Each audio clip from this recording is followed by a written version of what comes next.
on a Friday night. I'm Kevin Walsh. I'm joined by Tom Vecchio as we get set for more NFL preseason action here. Week 2, we'll bounce over to the baseball. We'll bounce over to the WNBA as well. The Premier League got underway. I know La Liga tomorrow. You're going to get Barcelona and Real Madrid in action if you are so inclined. But, man, I end up here without the best of the number. Maybe some late quarterback news that I missed, just perhaps the way the bets are coming in. But Steelers-Jets, Tom, I'm on the Jets here. I think Pittsburgh were slight home dogs to the Packers in the opening game, and Drew Aller was fantastic.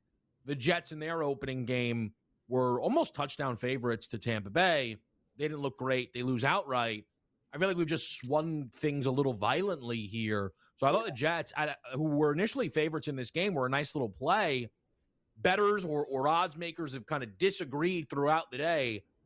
It's preseason football. I'm not really scared about it. I'm on the Jets money line, a worse price than anybody who would be looking to bet now. I'm seeing plus 114 here on FanDuel. Yeah, I'm on the under for this game. And, I understand what you're saying with, maybe there's some late news, things are changing. There were some positive signs for the Steelers in week 1, knowing that we're not getting, full complement out of any of the Jets starters. It's even worse because there's no Breece Hall. At least we could have gotten a series out of him. I can understand why the line has moved against you. As for my under, we have two teams that I think are trying to turn the page, turn the chapter on their franchise, specifically with the Steelers, a new head coach, the first time in 25 years, it seems like, that we have a new head coach for the Steelers that, certainly want to set a tone that the Steelers are going to get back to basics and play some defense. We know that the Jets theoretically should be a defense-first team, at least, from the top down with Darren Glenn. So I think we're being for a slower game. I will say, we do have some interesting angles to pay attention to tonight. What does the Jets offense look like? Because there's no Breece Hall, who's going to be getting the usage? That can be any indication that we can try and pull from the results and then bring into the regular season. We got a couple games later tonight, as you said, plenty of baseball as well. We have a full slate compared to just a handful of games we saw yesterday. Yeah, man, it's going to be really fun to follow everything that we've got going on here on this slate tonight. Tom, are you playing any Major League Baseball here on this Friday?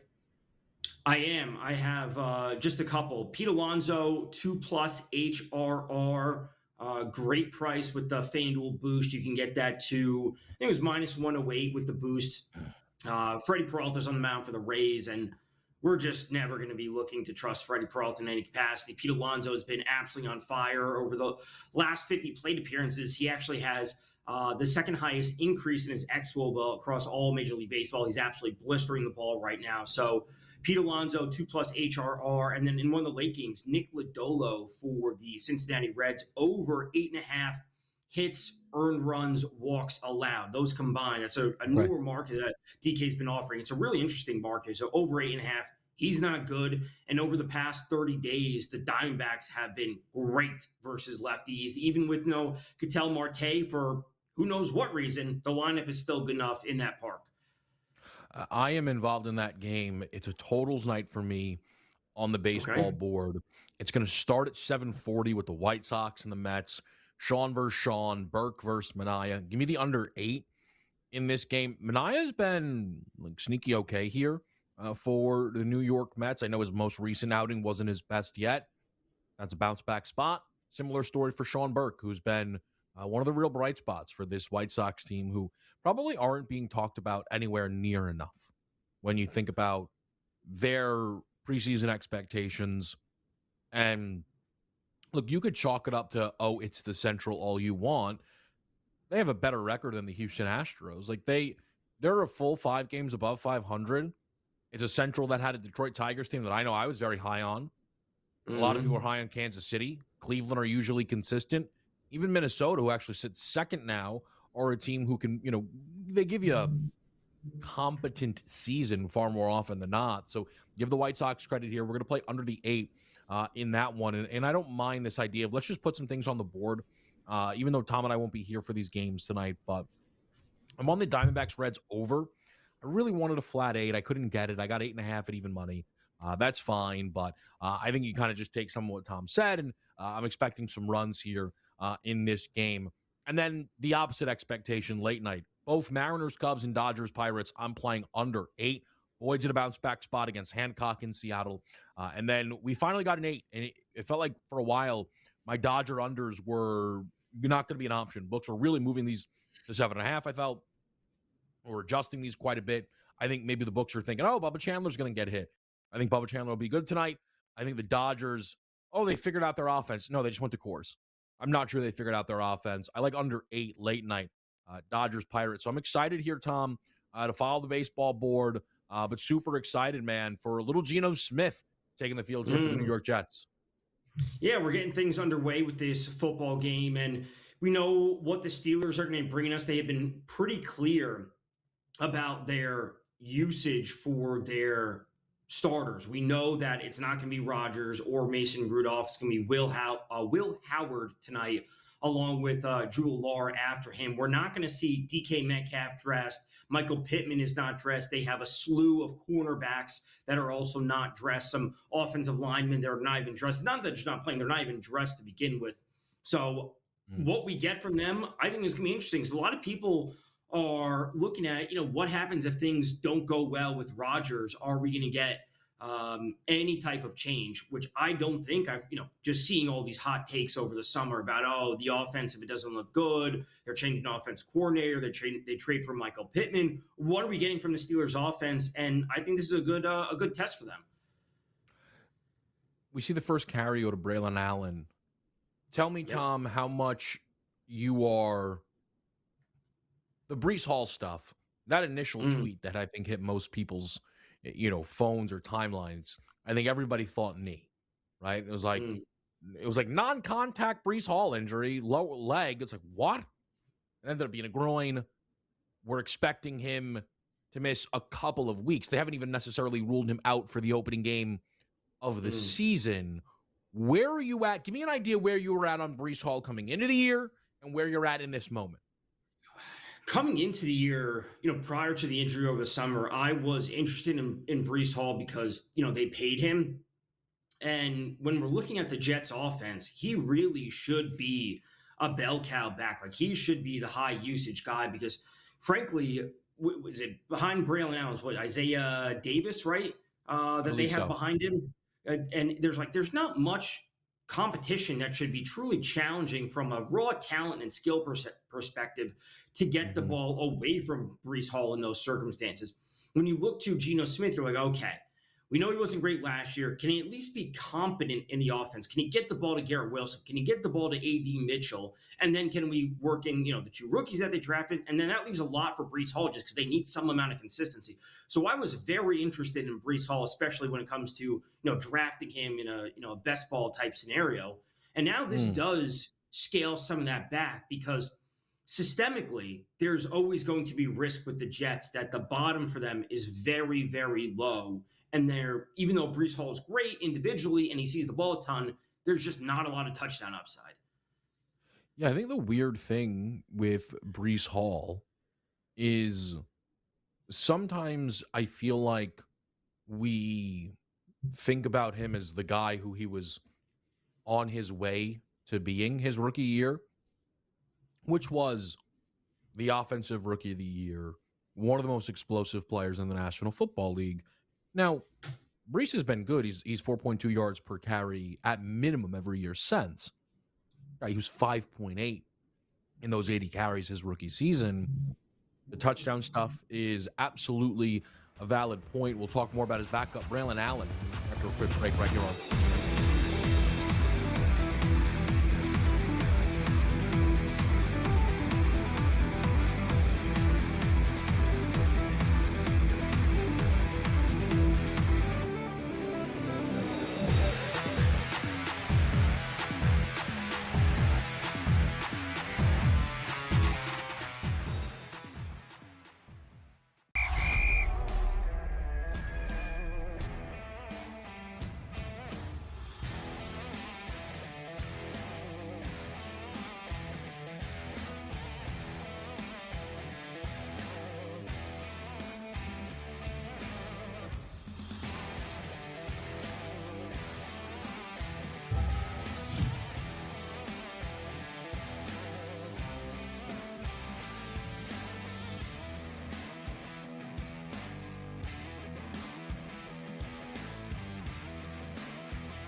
In-game live here on a Friday night. We are following along this opening drive where Geno Smith has been perfect. He has not thrown an incomplete pass. I believe they've picked up 3 third downs on this drive, and it looks like they're going to cap it off with a Geno Smith passing touchdown into the end zone there to the tight end Woods, which is not really in line because, this is a starter's drive. Garrett Wilson involved. Adonai Mitchell had a couple of good catches early. Mason Taylor with a big grab. But it's Jelani Woods, who I don't think a lot of people are banking on being a big part of this New York Jets offense, who gets the 13-yard touchdown. Geno Smith, 7 of 7, 65 yards, and the score, Tom. Perfect start for the New York Jets. They flipped the 3.5-point in-game favorites here. Total up to 42.5. Yeah, I'm not really worried about the total too much. It was a relatively quick drive. And of course, the offensive efficiency is going to slip and just decrease as the game goes on. But really interesting to see where the Jets went with things. And, A.D. Mitchell, I am very, very excited about this season. Really trying to and really should cement himself as a true wide receiver 2 for the Jets. I know Cooper Jr. and Sadiq, the 2 rookies that I mentioned earlier, it's like, I think they're exciting, and I think they're like, you want to get some pieces, but when the Jets need to move the ball, it's like, all right, Breece Hall, Garrett Wilson, and A.D. Mitchell, like that's their core of their offense. Then the rookies can grow as the season goes on, but if the Jets are playing from behind, which I think a lot of people expect them to, A.D. Mitchell is a very clear path forward for production. Yeah, I think what is weird for the Jets is they drafted Omar Cooper Jr. in round 1, and Omar Cooper Jr. is, he's not that much younger than A.D. Mitchell, and he's had a miserable camp, has seemingly been leaped by everybody in that wide receiver room, and that isn't like being calmed by the fact that Kenyon Sadiq is not healthy enough to feature right now, because that's all very connected for Jets fans. The justification in getting Cooper, let me change that.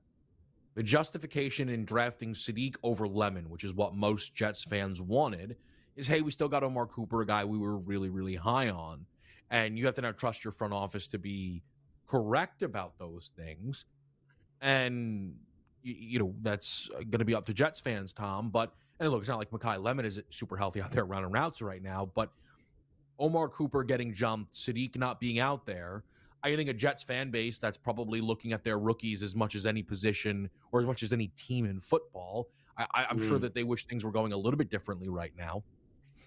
Oh, absolutely. And I'm trying to think, like, what are the scenarios where both of these players succeed, and or am I just sitting here and is like Geno Smith just like a lame duck quarterback, right? Where the Jets are just having him because they're just waiting until next year. They're waiting for the draft, and they're just building pieces in order for the future. It's like, we're going to need a wide receiver, we're going to need a tight end, and we'll just play this season out because we're going to draft the quarterback of the future next year, and then we'll be set up to run.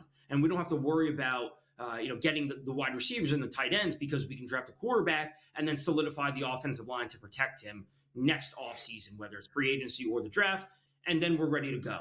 So I keep wondering, like, where is the bottom for the Jets? And there's a real path forward that both of these players don't do a whole lot this season, just because it's not in their plan that they need to push them out there. Like, I'm really wondering what we're going to get from the Jets on offense come late season. Yeah, I think that's fair.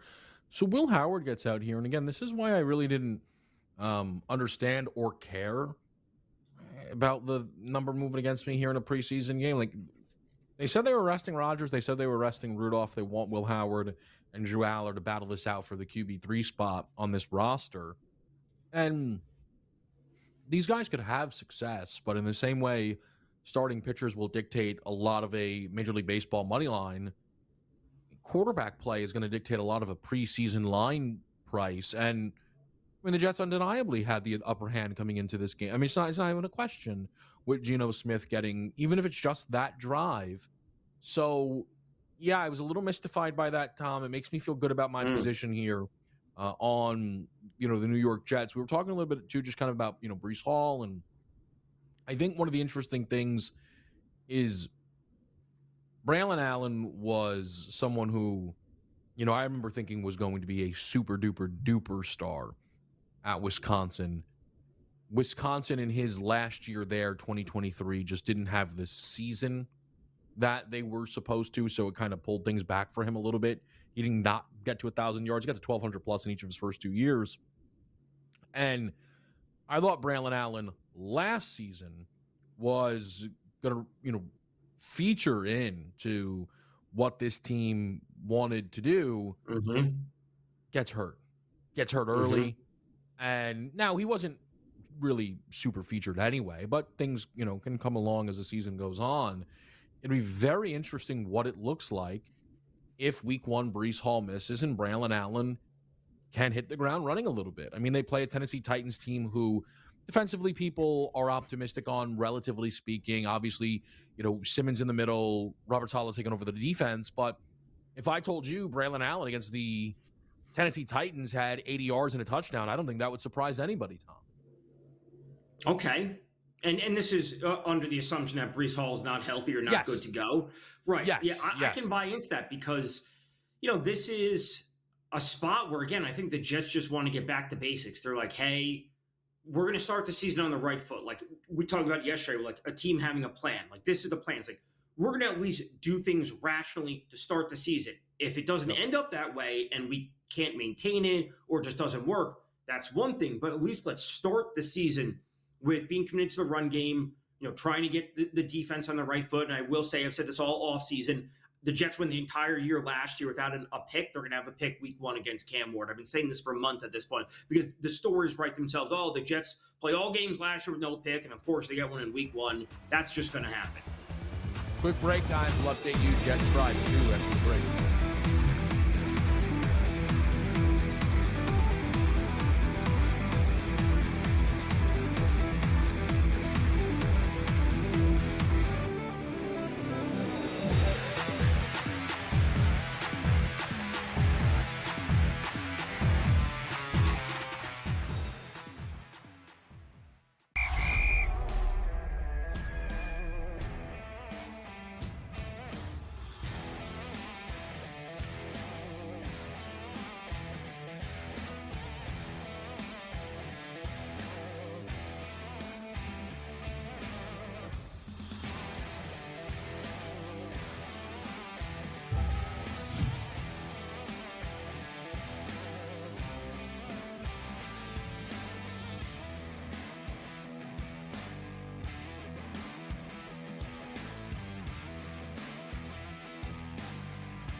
All right, guys, live here on SportsGrid. Cade Klubnik takes over for the New York Jets.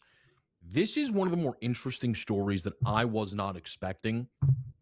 Now, maybe people don't think it's a thing. I think that that's also completely on the board. But when the Jets brought in Geno Smith, I thought, all right, he's not here going to derail anything. They're going to give Geno the season. He'll be their starting quarterback. He'll keep the offense competent, you would hope, right? And Geno has, really been a mess since he's shown up to the Jets. Obviously, that opening drive was great, but he's had off-field issues. He's been injured. He's not looked great during their practices. And all of a sudden, that Cade Klubnik Clemson pedigree and fourth-round draft capital feels like a guy who actually might play like a legitimate portion of this season. That's actually my read on the situation. I don't think week one starters in doubt even a little bit, Tom. But I actually think Cade Klubnik starting 50% of the season for the Jets. Let me put it to you like this. I don't think they'll be disappointed if they bench Geno and give Klubnik some real reps. I don't think so either. And, when we're looking at the Jets just from, the coaching, Frank Reich as the OC likes to run the RPO, right? And that fits well with Cade Klubnik. So it's just, and again, this is where I said, like, I'm not sure what we're going to get from Geno. Is he just going to be some lame duck quarterbacks? Like, if you told me, I honestly don't know when the Jets bye is off the top of my head, but if you told me that Cade Klubnik started the final week 13, honestly, if I told you Cade Klubnik started every game post bye, would you be surprised? No. And it kind of sets up, it's like, hey, let's see what we got with him. We get the younger players going, and then all of a sudden, they have 4 wins and they're looking for the draft anyway. So why not get him out there? And I do think like the competition part of it is real. I think the world where Geno struggles. It's hard to overstate how bad Geno Smith was last season for the Las Vegas Raiders. Outside of Cam Ward, and I guess if like Shador and J.J. McCarthy qualified, he was really the worst starting quarterback with like real experience in the league. I think that's all on the board. And look, the other thing that's not, I don't think unfair to say is just, Geno Smith he's an older quarterback, right? Yep. He's going to be 36 when we're breaking down October football. So, yeah, I think Klubnik's a guy that could really play. And one of the things last year, Tom, I know you love following awards, maybe betting them not your favorite thing in the world. I was someone who in-season bet Ted McMillan to an Offensive Rookie of the Year. And, one of the pieces of my handicap is like, hey, we're going head-to-head with Emeka Egbuka. Emeka's trending down. By the time we got to the end of the season, I wasn't going head-to-head with Emeka Egbuka. I was going head-to-head with Tyler Shuck.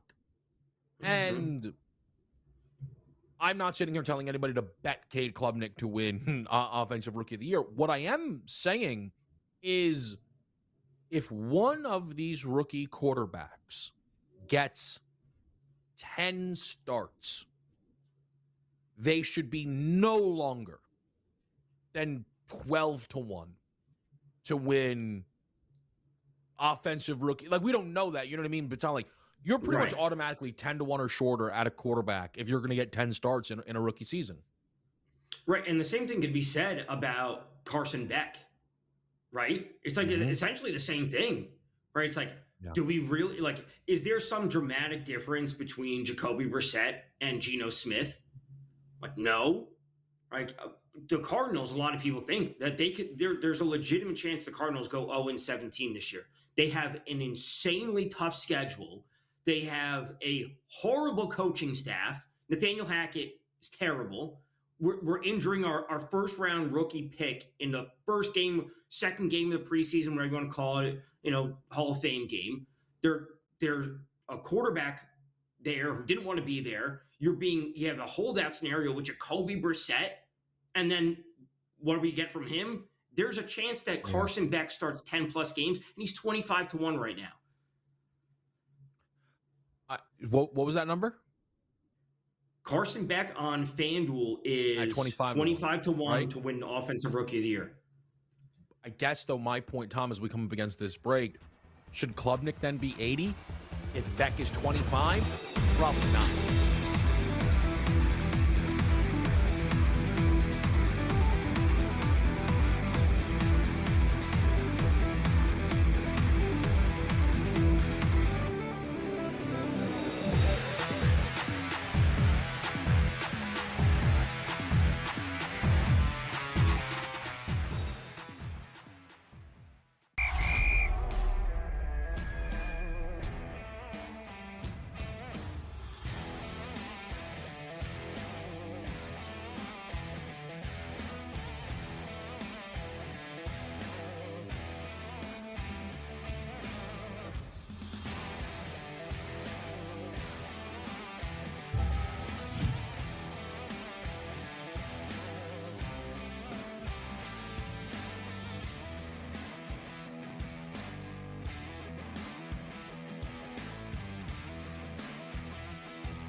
Back on SportsGrid, guys. We're following the in-game action here, but I do want to bring up something from yesterday.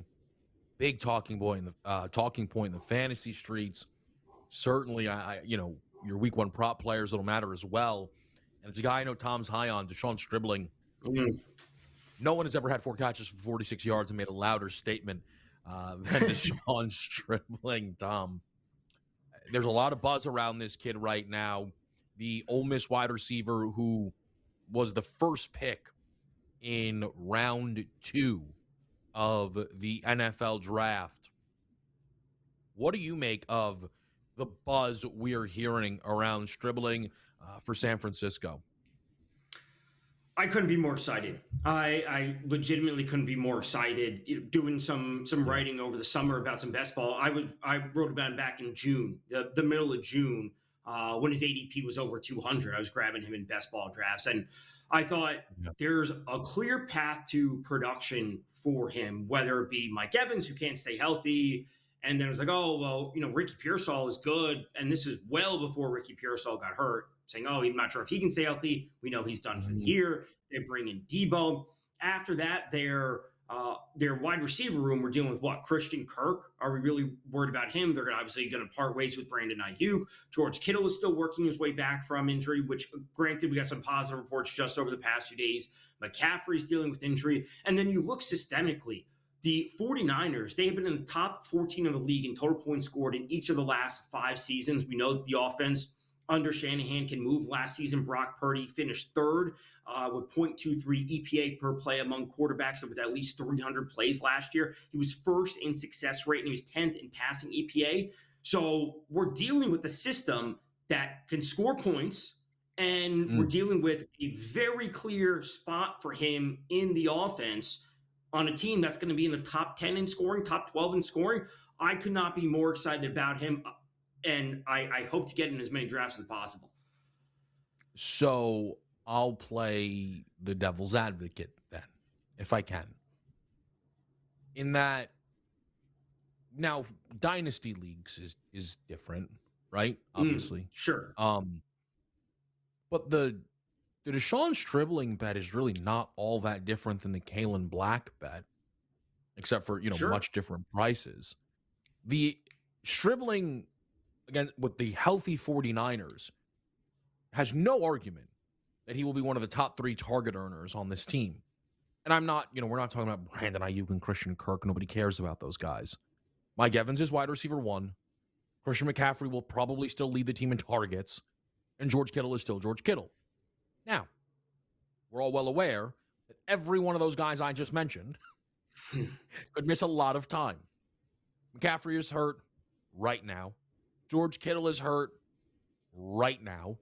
And honestly, if I double check, Mike Evans might be hurt right now. So I get the excitement. I wonder if Deshaun Stribling is a guy who does not have a big start to the year. I don't even know how awesome maybe the close to the year will be.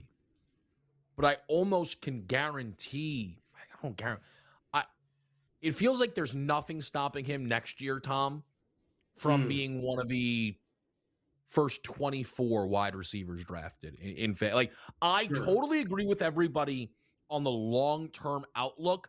I'm a little more hesitant on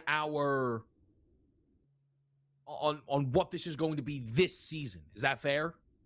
It is. And, the way I've been thinking about it is this year in the offseason, it was Luther Burden.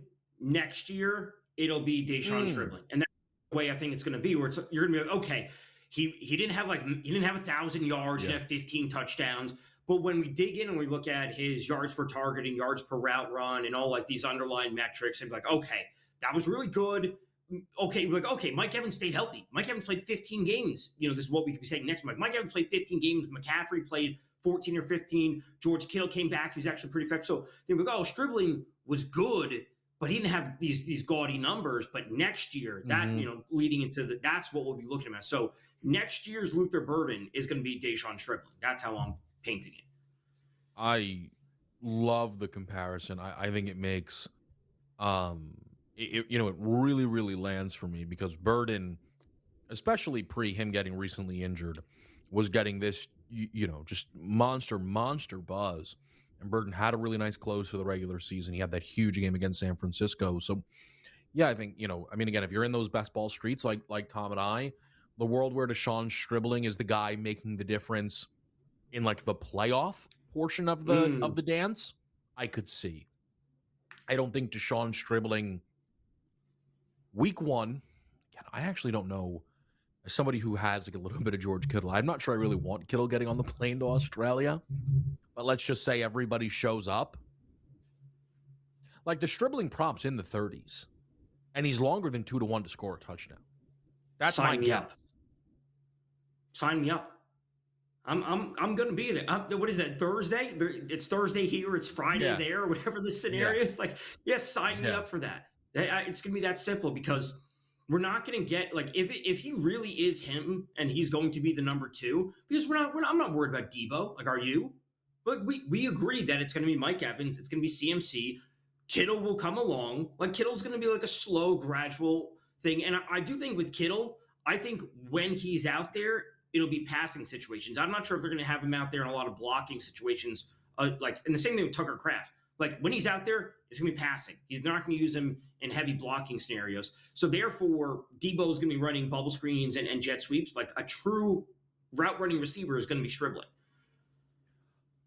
Yeah, that's interesting, right? Is Deshaun Stribling just Ricky Pearsall in terms of routes and usage? And I don't know with Debo, right? Like, Debo is not a normal addition. right? Like, we be like, Debo's a bit washed. Like, yeah, but when I'll give a perfect example to some news we saw today. Klay Thompson joined the Miami Heat. It's interesting, right? He'll have a few big games for them. He's not going to play like 30 more plus than points. 20 minutes, Yeah. right? Yeah.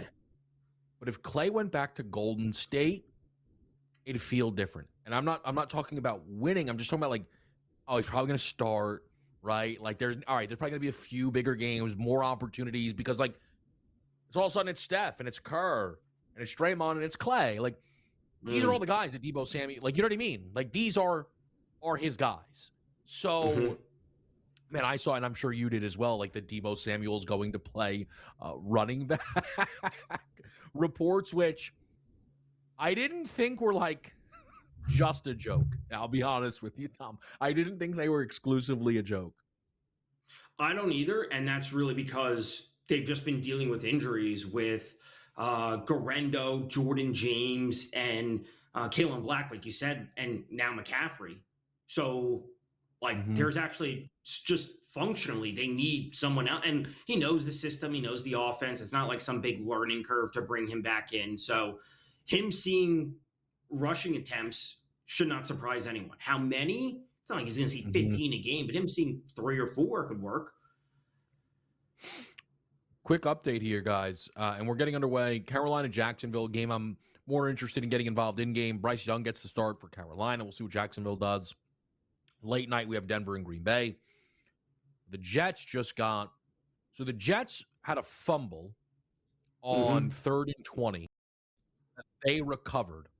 They then punted and forced a fumble on the punt return and have now set themselves inside, unless they reversed it. They might have reversed this thing here. I think they did. I think they're saying maybe it was out of bounds or something. All right, so it's going to be Pittsburgh ball at the 30. Maybe they'll review this thing. There's no way. What do you mean? Down to fumble recovery. Like that. What is this?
Okay, guys, back here on SportsGrid, following all of the live action. Let's pop over to the Major League Baseball board here on a Friday night. Couple of big spots. The under that I'm betting in the White Sox Mets has been delayed due to weather. Yanks jump on Toronto 2-0 behind a Spencer Jones 2-run shot. This is a big series for both clubs here. Yanks pulled off their first sweep of the second half post All-Star break. The Blue Jays have just continued to grind series. They've won it's 7, 8 or so series in a row, but they don't really sweep anyone. They're the only team who are like playing, 7 out of 10, 7 out of 10 if you look at it in that wild card range. If you're the Yankees, you're hoping, hey, we can have a big series here and really scare Tampa Bay. Because the Rays are not playing great baseball. Tom talked about it yesterday that their pitching's not look the same in maybe the last 14 or so days. And for Toronto, it's a big series because despite the fact that they are going 2-1 all the time, they just can't grab a hold of that final spot, right? They're still, as they enter today, a half game back of both Texas and Minnesota. So Tom, while it's not a game I bet, it's certainly, a game and a series I'll be following very closely. Yeah, have to be following it closely, especially where things sit. Just how tight the AL wildcard race is overall. No one wants to win that. And it's going to be interesting to see where the teams go because the Rays right now, kind of need to even things out and steady the ship. They're going up against an Orioles team who just got swept. They're going up against an Orioles team that is absolutely desperate, who were back in the mix just a few days ago before they got swept by the Yankees. I don't know what we're going to continue to get out of the Tigers. I don't know what we're going to continue to get out of the Guardians. I don't think the Twins are for real. I have been low on the Twins the entire season. But because so many of these teams are just going 4-6, 5-5, 6-4, no one, to your point, is grabbing hold of that last spot or so. And it's really just the Yankees, the Sox, and whoever's going to be there in 6 weeks from now is going to end up being there. And if you go 5-5 now, I don't think that's an issue. If you go 3-7 now, I don't think it's an issue because if you go 7-3 to close out September, you could probably just win the spot right then. Yeah, I still think at some point Toronto are going to need to rip off some games here instead of this 2-1, 2-1. The nice thing for the Jays is I'm pretty sure, and I'm not going to do the math, so I'll just see when they finish the Yankee series. So on Monday, I think they have the easiest schedule in baseball left. 2 different series with the Royals, a series with the A's. I don't think there's a single above 500 team left. Their entire run out. The only teams it's pretty soft. It's pretty soft. 1 series against Cleveland, 1 against Detroit, and 1 against Texas. Those are like the literal at 500 teams. So there's no one well above 500, to your point. Yeah. So it gives you kind of an idea where things set up. One other thing I wanted to bring up here, Tom. Mizorowski's sale was earlier today. Yeah. This is one you bet. I don't know if it's one you followed. But the story of the game to me was what happened before anything happened, before they threw the first pitch. Total of 6. Yeah, regular season game. Went under, probably. Are we gonna get a 5? Are we gonna get a 5.5? At some point during this baseball postseason, is that allowed? Like, I don't know. Like, is it lower because it was a regular season game here? Like, what's your takeaway? A 6 or 6.5. I saw 6.5 this morning. You're saying you closed at 6. Okay. I think that's awesome. I think closing at 6.5 or 6 is great. Like, it really does put things into perspective of like how good these pitchers are, how dominant they are on the mound. Seeing a 5.5 out there would be absolutely awesome to see, and because it does shy people away. Like I would love to know like what kind of volume the sports books got on a 6 or 6.5, because people are gonna say, oh, it's Miz and it's sale. It's like, of course it's gonna go under. People are like, I can't bet an under that. A game ends, 3-4-3. That's not high scoring at all, and you lose your bet. I don't want to do that to start my Friday, considering it's an afternoon game, but I think it's awesome. I want to see these numbers real low. Interesting. I don't mind. I don't know. I go back and forth. Sometimes it'll bother me a little bit in the postseason, but I'm just fascinated, man. Like, if we do get a Brewers, again, I guess there's only one Misarowski, but like, okay, fine. So if we get Phillies Dodgers, right? Sale Yamamoto or Sanchez Yamamoto, and then Wheeler Skubal. Are we just going to start off with a couple of sixes? Like, and it's, I'll be honest, and in one of those scenarios, if we are truly getting 6.5, whatever it is, I might just zigzag it. Like, a lot of people like to talk about in playoff series specifically, like, oh, game 1 goes over, game 2 goes under, kind of things. Like, I think that might be it's just me talking hypothetically, a month and a half out, essentially. Like, it's like kind of my gut feeling. Right. It may never happen. Yeah. We never may come to this point. But it's like, that's my knee-jerk reaction. Just like, that's kind of like what I would want to do, I think, as long as we're getting a good price on it. I think that's like my gut instinct is like, yeah, I'll be on one side one game, and the next side I'll just be on the other. Quickly here, before we get to the break, I want to bring up a pretty surprising first quarter score. With 2 minutes left, the Chicago Sky are up 17-4 on the Golden State Valkyries. The Valkyries are 2 of 14 from the field. They are 0 of 4 from 3. Golden State, after, I thought that Lynx game was probably their toughest loss of the season. I think they would have been better off losing a close one. Like, hey, we were right there. Like, they weren't right there. Like, they lost the opening quarter by 8. They lost the next quarter by 8. That was it. They didn't lead for a single second of the basketball game. They got rolled up. They really, really did. And pick! Come on, dog. Great job there. This Jets defense flying around. I'm not saying Golden State's like confidence has been completely rattled, but like they didn't show up here against Chicago, and the next game's at Minnesota. It's one to watch, guys. Be right back.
Here on SportsGrid, let's update Jets Steelers along with the Panthers and Jaguars. You've got a 4.5-point spread for the Jets after they picked off Will Howard, who was deep inside Jets territory. Really swung this game. Good for me, great for Tom. How about this total? 32.5. This is 10 points off of the posted number following the Geno Smith touchdown drive here. So things looking good right now, Tom. But listen, I learned, not that I needed to learn the lesson, but it's never over till it's over last night. About 4 seconds left. And Aiden O'Connell tush push iced out my dreams of hitting that under that started off rocky. I almost had it. Raiders ended up cashing money line tickets after being down, 20-3, I think, in that football game. Yeah. Yeah, crazy stuff happens in real games. Crazy stuff happens in preseason games. And the Raiders, like 1.5-point spread. The game ends at 2, and absolute craziness in that game overall. But yeah, we got the quick score from Geno, which I think came when there was 9:50 or 9:55 left on the clock. The total jumps up to 42.5, whatever it was. And it's like, listen, I'm not worried about one quick score. Now, I rarely am. Whether it's a preseason game, whether it's a regular season game, week 1, week 10, doesn't matter what it is. One quick score doesn't really impact me when I'm betting an under, because we know offensive efficiency is going to drop off. We're never going to get that unless we get back-to-back quick scores, and we have the offensive skill on both sides to maintain that.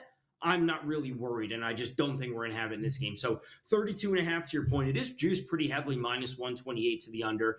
Panthers are approaching the end zone. We just had a nice catch by Ted McMillan from Bryce Young. They're moving the ball. They're at 2nd and goal on the 1. Really interesting to see, Kev, no Jag starters in this one. What? Just because... Is that interesting because it's a team not playing starters, or is it specifically interesting to you that Jacksonville's not?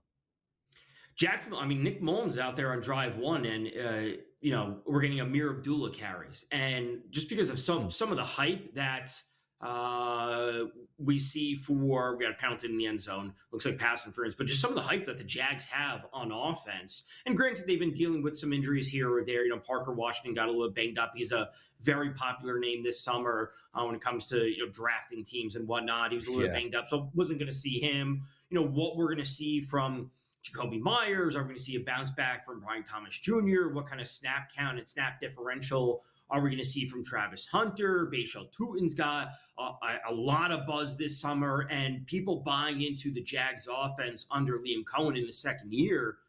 A little bit disappointed not to see the starters out there. The Jaguars,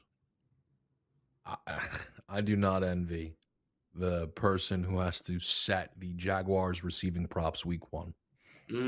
I don't, because Parker Washington's getting a lot of buzz, as you said. I saw a report today that Jacoby Myers might be wide receiver 2, which is, nobody wants that. Nobody wants that. Brian Thomas Jr., again, looked like one of the most surefire superstars in this league. And then you're like, oh, that was kind of with Mac Jones and not Trevor Lawrence. So that's really throwing me off. And Travis Hunter, still might play some wide receiver. Oh, by the way, they did pay Brenton Strange, and they think he's a part of it. So just good luck, man. Figuring that out. What do you think those numbers are going to be at? So they play the Browns week 1. It's a 1 p.m. game. They're at home. If I remember correctly, for the line that I saw for that game, before 8.5, 9.5. If I remember, what was that game? It's 7.5. I thought it was 7.5. It's 7.5. Yeah, 7.5. So not 8.5, 7.5. Week 1 at home. Go ahead. Browns, best bet.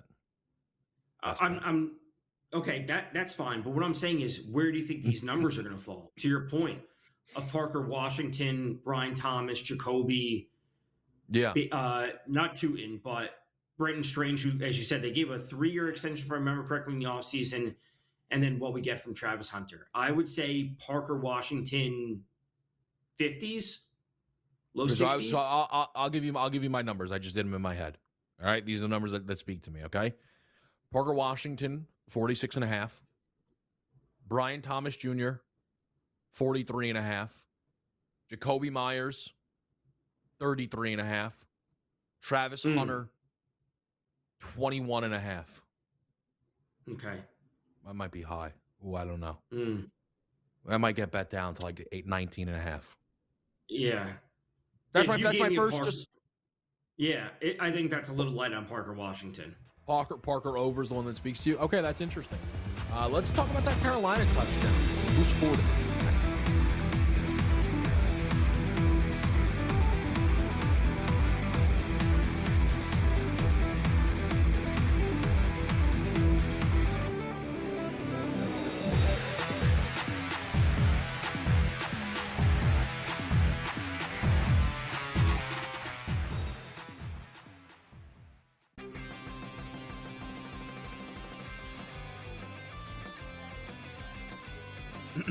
Class is in session. Today, let's talk about the teaser. A teaser is a multi-leg bet where you shift the point spread in your favor. You get better numbers, but every selection has to win. It doesn't matter what you bet if you don't have the insights. Tune into SportsGrid and get ahead of the class. It's kind of cut and dry that the Dodgers are going to win it, which is not a guarantee. This is not taxes and death, so to speak. The Dodgers can lose games. We've seen it. They had a long losing streak. So the Dodgers could maybe fall off. You never know. Now, I do expect them to make the playoffs, and I expect them to win the division, and I expect them to win the NLDS. But then anything after that, I think is suspect. Pro Baseball Today, only on SportsGrid. Miami going to the Big Ten is massive. It gives the university, in my opinion, it's a strong university. It's AAU. It's got championship pedigree. And I think it would have a massive recruiting advantage, to be candid, if it were to join the Big Ten. And I think that's making some of the bigger players in that conference a little nervous. Outspoken with Dan Cilio, only on SportsGrid. You know, the dark days are ahead for the Warriors. And when Curry and Kerr and Draymond all leave, what are we going to be looking at that franchise that has been a mainstay of the NBA, you know, the face of the NBA and NBA playoffs for so long? Where are they going to be? So I see no issue with them bringing Draymond back. Why not? You have one last go at things with the trio that they still have there. But I see this as a very long season. Game time decisions, only on SportsGrid.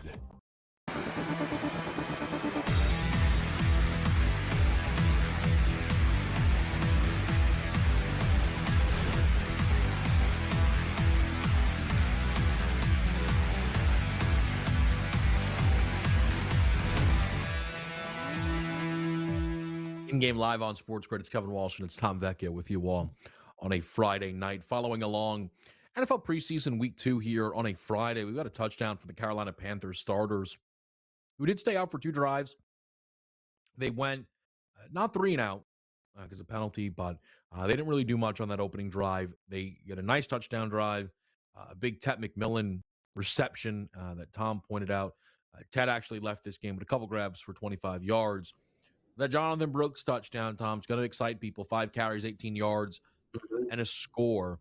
How do you feel about the Texas running back who has nine career carries since he's been drafted in 2024? I want to be excited just because I always want to see players play, right? Regardless if they end up being good or not. I just want to see the player play. Now, taking into account his significant injury history and where Carolina stands as a team, their offensive line, not that great. My expectations are very moderate. I think he can be good. And I obviously turn this immediately to a fantasy slant, a best ball slant. It's like I want to be in line with the market. I don't want to be overweight on him because I believe that there is always going to be injury risk with him, not just because of his history, but just because positionally at running back, there's always injury risk. The team, I'm not expecting to be good this season. I don't think they're going to make the playoffs. I don't think that they're going to be one of the top 2 teams in the NFC South.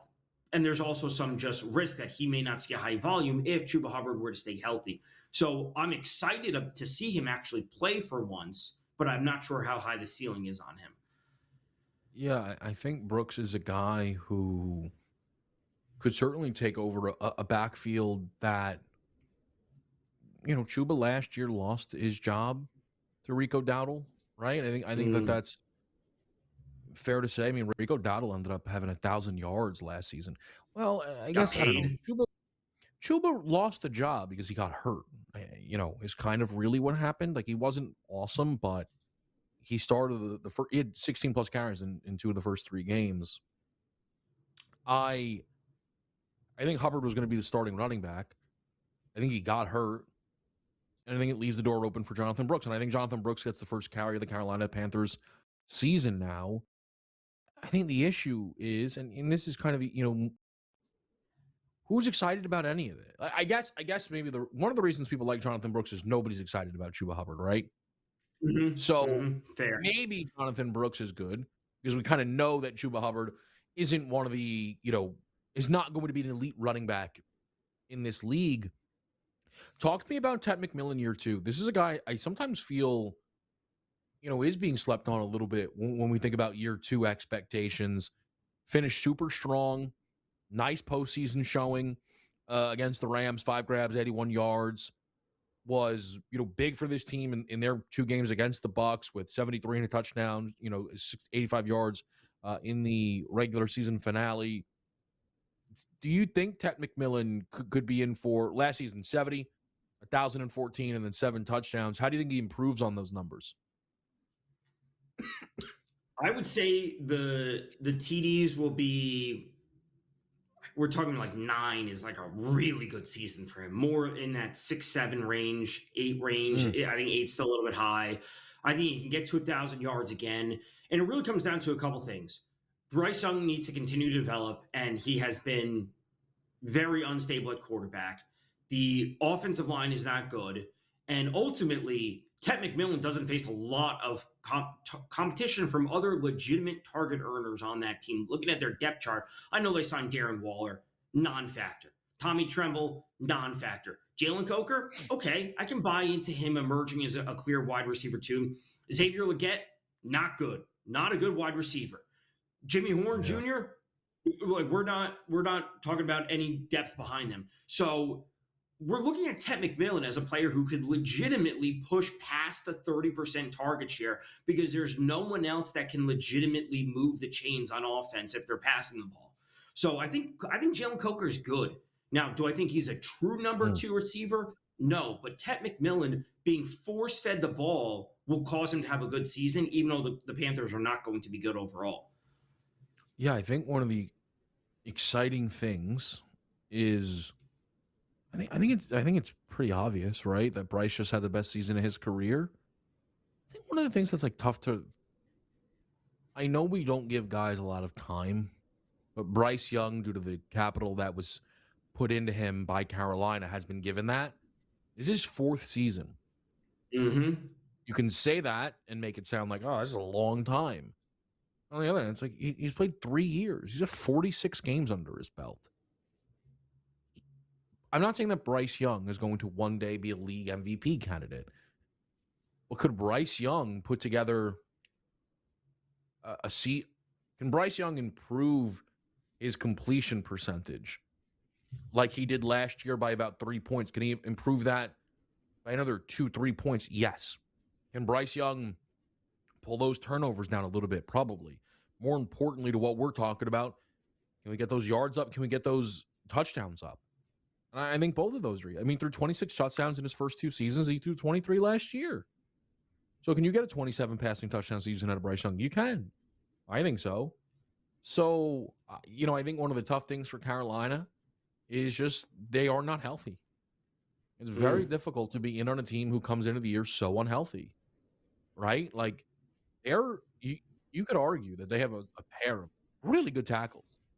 Neither one of them are going to play week 1.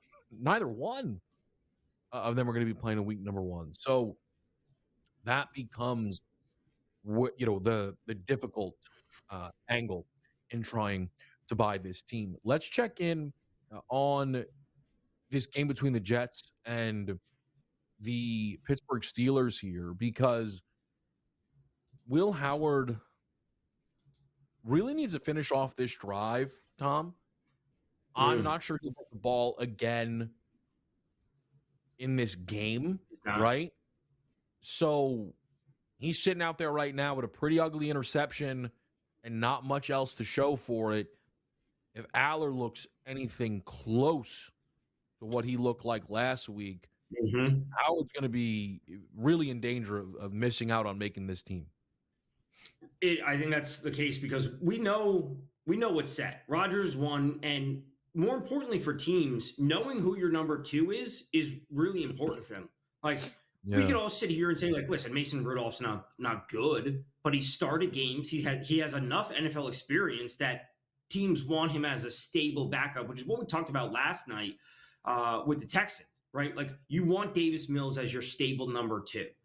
Now the competition becomes for the 3, which isn't important because teams will carry 3 on game days as the emergency backup. Meanwhile, the other guy is on the practice squad. We know that. So if Howard doesn't improve now and or next week, that's going to go to Drew Allard, and he's going to be the QB3 for the Steelers, which doesn't matter in the grand scheme of things, but it matters for betting because it matters like how much he's going to be out there slinging the ball. And this matters across every team in the final week of preseason now and next week's like we're going to have position 3 battles, which do matter because players are going to get paid off of that. So seeing teams push the ball down the field or specific players push the ball down the field is something you have to be evaluating and bringing into your handicap. All right, guys. So let's see what Howard can do here on a 3rd and 5 out of the 2-minute warning. This could be go for it territory. Ain't going for nothing. Flag might save him. He just threw another pick. Flag might save him. I think it's gonna. I think they're gonna call defensive holding or defensive pass interference. Yeah, I'm not sure that that's anything other than a bailout, though, Tom. And it certainly looks like that. No, offensive. It's on the offense. Will Howard throws an interception. Maybe the Jets can capitalize. Love to see it. Panthers or Jaguars, get a field goal up on the board. We continue to move it along here. Live.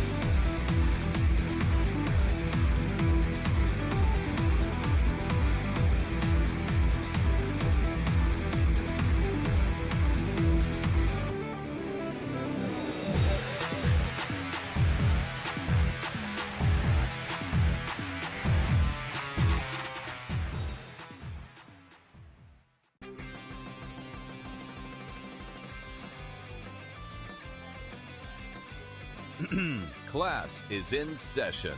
Today, let's talk about the teaser. A teaser is a multi-leg bet where you shift the point spread in your favor. You get better numbers, but every selection has to win. It doesn't matter what you bet if you don't have the insights. Tune into SportsGrid and get ahead of the class. It's kind of cut and dry that the Dodgers are going to win it, which is not a guarantee. This is not taxes and death, so to speak. The Dodgers can lose games. We've seen it. They had a long losing streak. So the Dodgers could maybe fall off. You never know. Now, I do expect them to make the playoffs, and I expect them to win the division, and I expect them to win the NLDS. But then anything after that, I think is suspect. Pro Baseball Today, only on SportsGrid. Miami going to the Big Ten is massive. It gives the university, in my opinion, it's a strong university. It's AAU. It's got championship pedigree. And I think it would have a massive recruiting advantage, to be candid, if it were to join the Big Ten. And I think that's making some of the bigger players in that conference a little nervous. Outspoken with Dan Cilio, only on SportsGrid.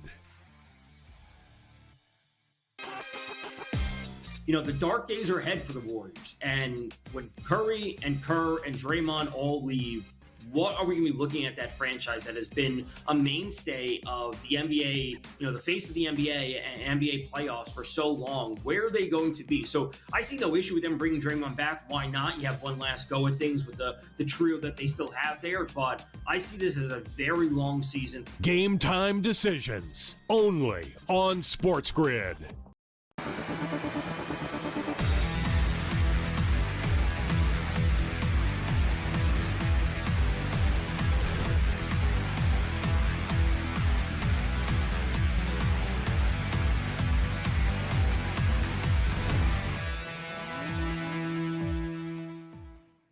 I am going to use the multiple Will Howard interceptions to make a point here. I want to pull up a list of something, though, as I try to make that point, because one thing with Will Howard that is pretty easy to forget is he is the where's my thing here? Here it is. He is a national champion. He's the starting quarterback on a national champion. And I bring that up because college football this year has a lot of quarterbacks that could be stars, not just at the college level, potentially like big-time draft prospects. CJ Carr is the Heisman Trophy favorite. Yes, to take off my most unbiased man in the history of sports media hat, I hope CJ Carr throws for 1,000 touchdowns and 7,000 yards and wins the Heisman unanimously, and Notre Dame win every game by 1,000, and then he goes first overall. With that said, Arch Manning is the second Heisman Trophy favorite. Darian Mensah, Julian Sayin, Dante Moore. Those are the first 5 guys. And what those 5 guys all have in common is all of them are seen as national title threats. All of them are seen, I think, in this moment as first overall pick threats. Why do I bring up Will Howard? As last year, Fernando Mendoza is the recent history outlier. Okay? It is not common that someone just goes unbeaten, right? Slings 40 touchdowns, wins the Heisman and the national championship in the same year. He's the first to do it since Joe Burrow. The names in between: Will Howard, J.J. McCarthy, Stetson Bennett again, and Mac Jones. Look, if you win the national championship in this day and age, I think there's a pretty good chance you're going to find yourself getting a phone call in round number 1. But J.J. McCarthy's not a star. Stetson Bennett did not get his name called in round 1. I bring it up because I think some of the handicapping going into the national championship picture this year is, and this might sound a little silly, and I know, Tom, you're a little, more NFL focused in college, but obviously I know you follow the college game as well. Like, there is a part of me that wonders if a few teams are being discounted. This is going to sound, I know, dumb on its face, because teams or people, handicappers, are valuing quarterback almost too much going into this college football season. Yeah, the thing I would say about that is, just from a top-down perspective, having a great quarterback is important, but that's not the only thing, right? You can't just say, oh, they have a guy that can win the Heisman, therefore they're going to make the playoffs, therefore they're a team that's capable of winning the national championship, when we know that's not true. Like, we know that is multiple steps, and there's scenarios where a guy can be great and win the Heisman, but the team isn't good enough. They can make the playoffs, but they're just not good enough to win the national championship. So overvaluing, I would actually rather be trying to handicap a market where there's too many players that are overvalued compared to too many things that are undervalued. Because if they're undervalued, then that's where like a wrench gets thrown into things, and you're like, wow, no one was valuing this, and they won. But if everyone's overvalued, you say, okay, the numbers just don't make sense at this point, and it's easier to fade those things, knowing that I perceive them as 6 out of the 10 being overvalued, and I can fade those things properly. Yeah, I think that's like. I also think, to put another spin on it, because there are so many known commodities at the quarterback position coming into this college football season, I think people are being a little too dismissive over unknowns that have upside. I'll use a team whose futures I'm not betting. Keelan Russell, who was a former 5-star recruit at Alabama. Keelan Russell, from a high school pedigree perspective, is supposed to be as good, if not better, than a Dante Moore or a Julian Sayin. But We've seen multiple seasons of Dante Moore. We saw a full season of Julian Sayin. I am not saying that experience isn't valuable. What I'm saying is Fernando Mendoza did not have a season under his belt like Sayin just had, or like Arch just had, or like Carr just had. So could a team like Alabama, whose quarterback play is more of a question mark, pop? A team that, whatever, cat's out of the bag. I disagree with Joe Lisi, and I'm fine with it. Tennessee could surprise people this year. Everyone's like, oh, what about the quarterback situation? Well, what about it? Their offense is always good. Their offensive line is good. Deshaun Bishop could be a star. It's like, if Joey Aguiar was the quarterback, that's a known commodity that I don't want to be a part of. Well, could Faison Brandon or George McIntyre be awesome? It's less likely than them not being awesome, but it's still on the board. Like, I do think that people are being a little shy, Tom, towards an unknown commodity because there are so many proven guys. Right. And that presents an opportunity. Just because there's ambiguity, it doesn't mean it's a bad thing. Like, people always paint the picture of like of high variance sports, like, oh, there's a lot of variance. It's like, you got to stop looking at variance as good or bad. Variance is just variance, and how you approach it, and then how you handicap off of that. Or exclusively bad. Yeah. Variance isn't only bad. Like, it's not. Variance is good. It's like that when you have it in baseball, it's like, yeah, he's going to go 0 for 4. Then there's days to go 4 for 4. It's like, just because there's variance, it doesn't, people think variance means inherently bad. It's not. Variance is just a fact. It's not good or bad. It's just variance. How you approach it and then how you handicap it based on, are we getting a good price on the variance, is the thing that is the most important.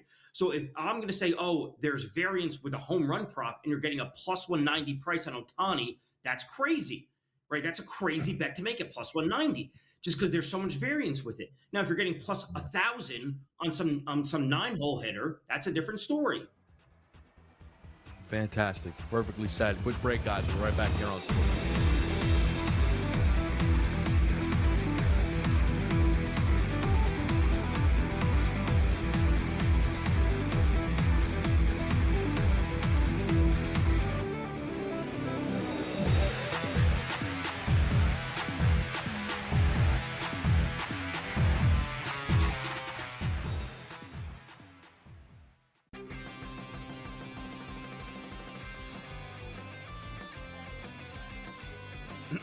Class is in session.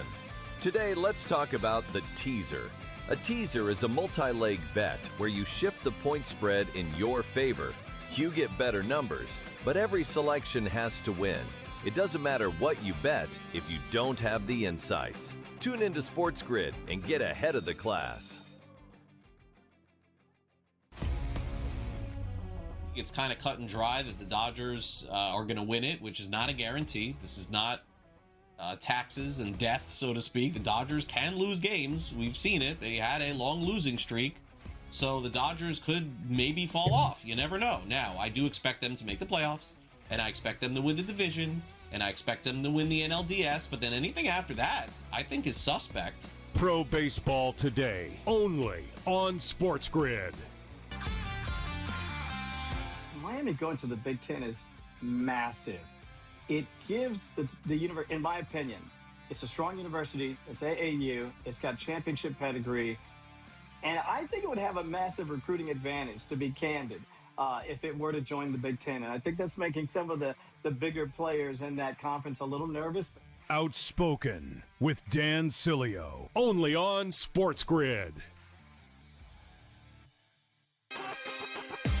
You know, the dark days are ahead for the Warriors. And when Curry and Kerr and Draymond all leave, what are we going to be looking at that franchise that has been a mainstay of the NBA, you know, the face of the NBA and NBA playoffs for so long? Where are they going to be? So I see no issue with them bringing Draymond back. Why not? You have one last go at things with the trio that they still have there. But I see this as a very long season. Game time decisions, only on SportsGrid.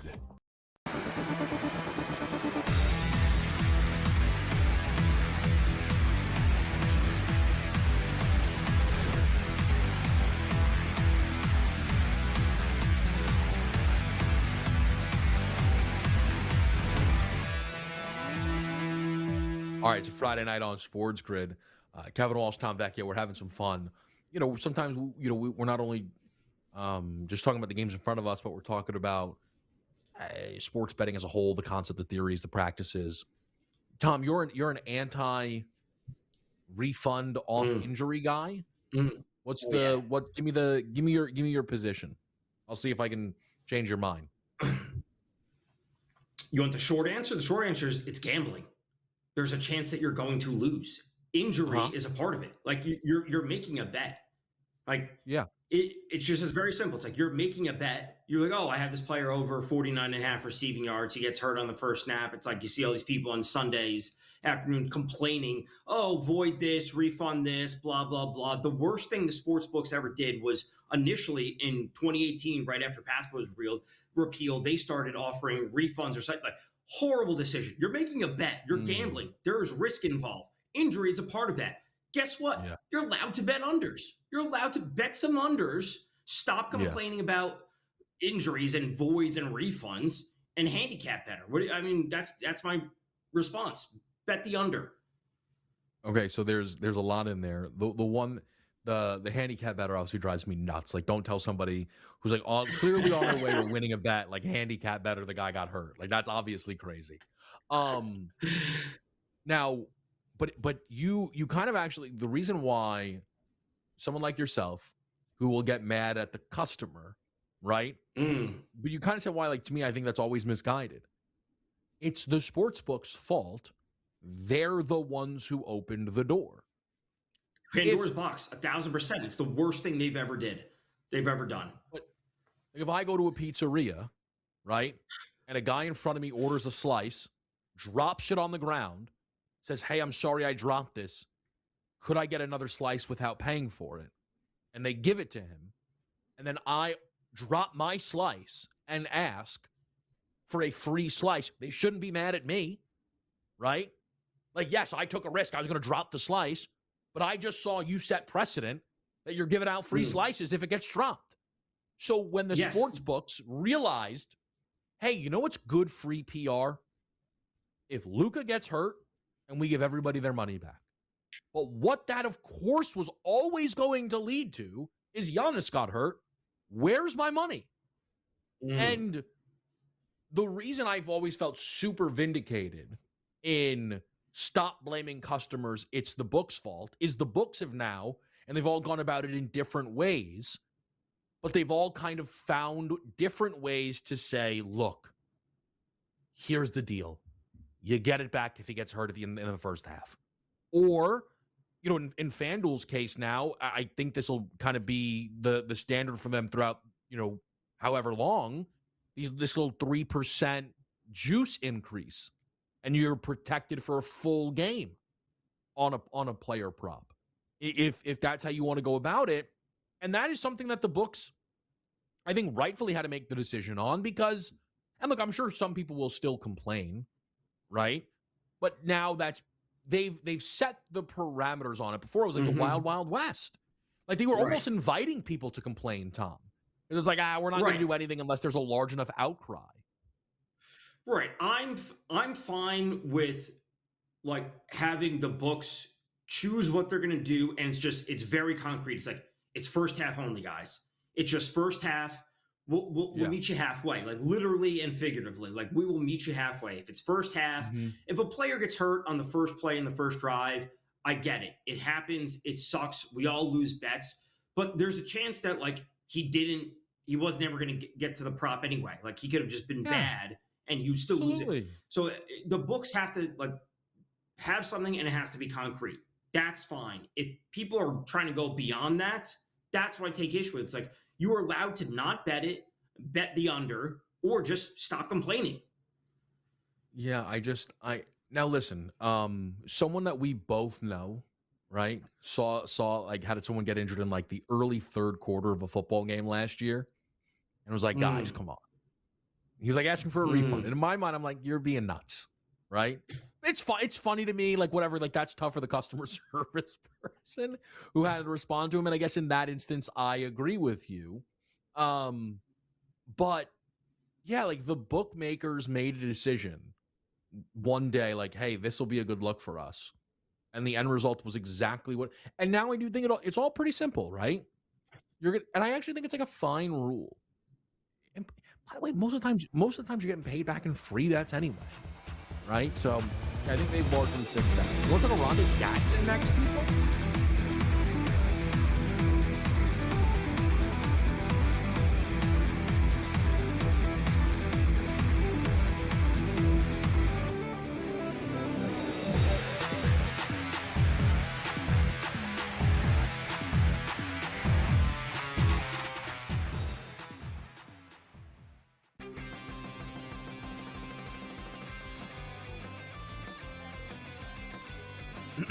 Class is in session.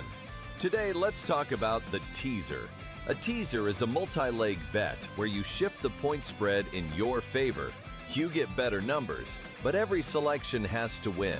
It doesn't matter what you bet if you don't have the insights. Tune into SportsGrid and get ahead of the class. It's kind of cut and dry that the Dodgers are going to win it, which is not a guarantee. This is not taxes and death, so to speak. The Dodgers can lose games. We've seen it. They had a long losing streak.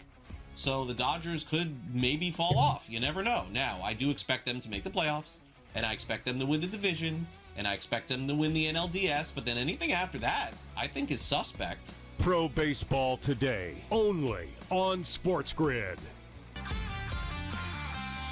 Miami going to the Big Ten is massive.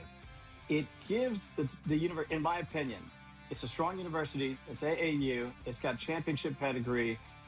And I think it would have a massive recruiting advantage, to be candid, if it were to join the Big Ten. And I think that's making some of the bigger players in that conference a little nervous. Outspoken with Dan Cilio, only on SportsGrid.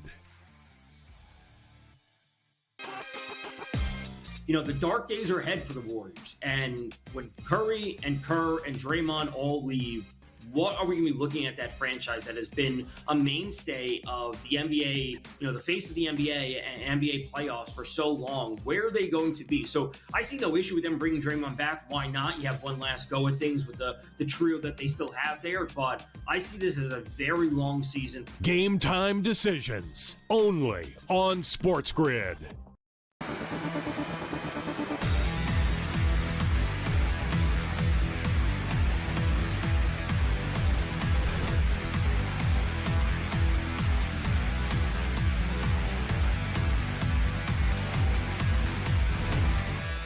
Back right here on SportsGrid. I do want to ask Tom about the Los Angeles Chargers, and their tight end room, which has become one of the more interesting rooms to follow. Really in football this offseason. Like here's the synopsis, if you will. Rondé Gatson completely breaks onto the scene last year as a fifth-round rookie, has this, 3 or 4-week run out, 7 for 68, 7 for 164 and a touchdown, 5 for 77 and a touchdown, 5 for 68. And it's like, oh my gosh, like what do we have here, right?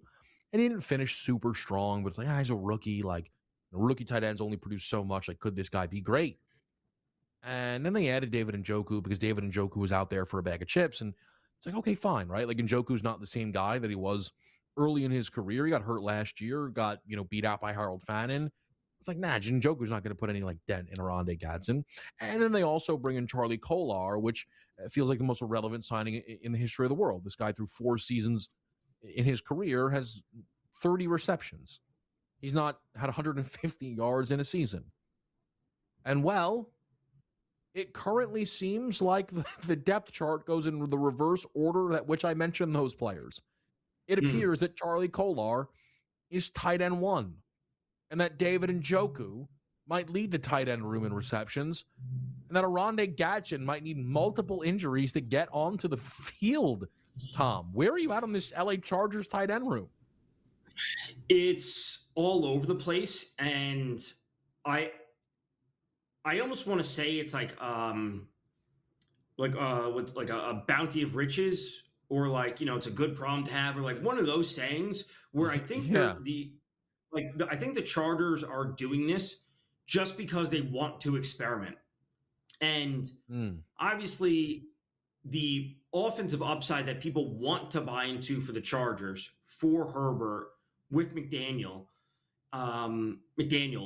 and for the wide receivers that they have, it's like, all right, let's just experiment with 21 personnel. Let's experiment with 12 personnel. Like, let's just have all these options and just throw them out there. And let's have another running back with Keaton Mitchell. Let's have Kamani Vidal because, oh, hey, is there a defense that can stop 3 or 4 different receivers and packages with 2 tight ends and 3 tight ends? Oh, well, look what the Rams did last year with 2 and 3 tight ends. Let's just start throwing things out there because there's no defense that can stop all of them. So I think they're doing this on purpose.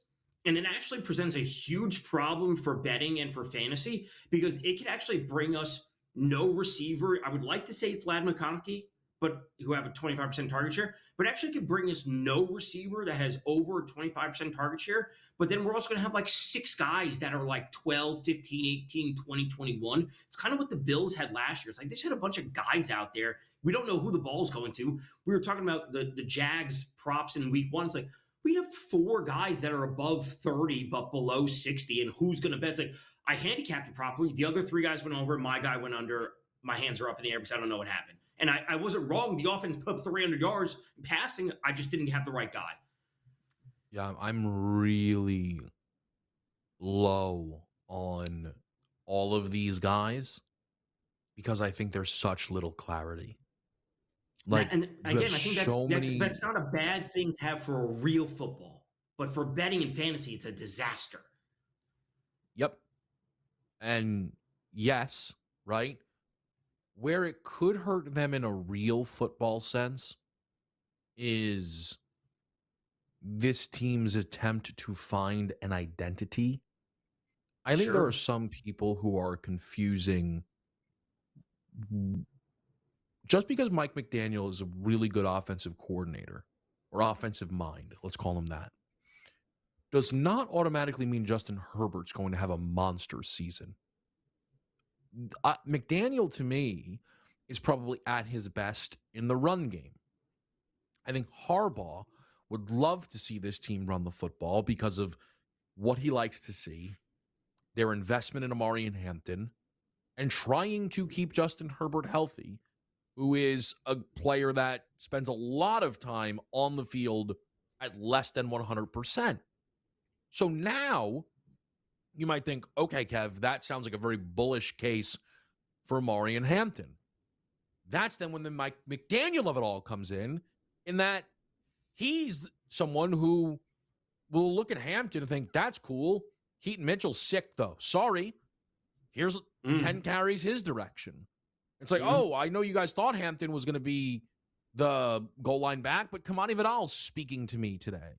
And like, so, yes, real world, it is less of an issue than for what could be a nightmare approach for fantasy players and bettors on a week-to-week basis. But I do think that, like, there's a lot of changes probably happening for the Los Angeles Chargers here. And all of those changes happening while if the defense is as bad as I think it is going to be, could put a little bit of pressure on this group. Like, this offense has not been asked to carry this team at all. And this year, I think it's going to be. To your point of finding the identity, I've been like, obviously thinking about every team. And now that you mention it, like, I guess I haven't put this into words yet, but it's like the NBA comparison I use, like, who's going to take the last shot, right? With teams forms, like, who's going to be the guy in clutch time? It's like, who's going to be the guy when they need a third down? Is it going to be Ladd? Because he wasn't great last year, but is his role changing with the new offense? Is it going to be Quentin Johnson? It was like, are we going to run the ball? It's like, well, who's going to be there on goal line? Is it going to be a pass game? Like, if they don't have that guy and have that kind of thing figured out in the clutch moments, that presents an issue for them. And there could be some growing pains throughout. It's like the upside, I think, is what everyone wants to buy into, but the bell curve and the range of outcomes for the Chargers, I think, is wider than people realize. It is also just like hard to overstate how bizarre the Ladd McConkey, Brian Thomas Jr. stuff is. For 2 guys to be that good in their rookie seasons. Brian, you don't think so? The role that Let me describe describe it, and then you can, like, Ryan Thomas Jr. in his rookie season had 87 catches for just under 1,300 yards and 10 touchdowns. And Ladd McConkey in his rookie season had 82 catches for just under 1,200 yards and 7 touchdowns. And follow that up with like a real big boy postseason performance against the Houston Texans, 9 for 197 and a touchdown. They both looked like they were going to be top 10 receivers in this league. And both of them saw their numbers take massive dips, where you would think a worst case scenario is for a player entering his sophomore season is to maintain the level he showed in his rookie season. Yeah, I'm trying to find it now if I can find something with, Ladd's yards per target and yards per route run and that sort of stuff. Everyone's going to point to last year with Brian Thomas with the drops. He just had the yips and that's what it was.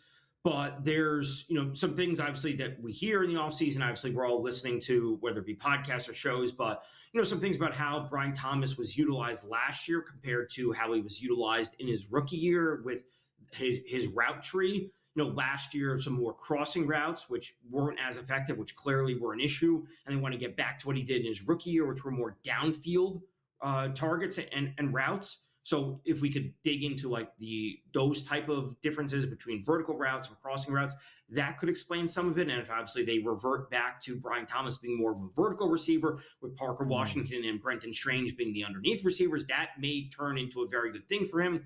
And the same thing can be said about Ladd, how he is utilized. And obviously last year, the addition of Keenan Allen does throw a wrench into things. Just, again, from an overall top-down offensive perspective, how each player was utilized in that offense, some of that could be bad. So, like, last year, Ladd was still at, was a 7.59 yards per target, which is good, and 11.95 yards per route run. So those are still strong numbers. But, again, is that the best way to utilize him? And obviously, we have to look back at what he did in 2024 as well. Yeah. He has been live on.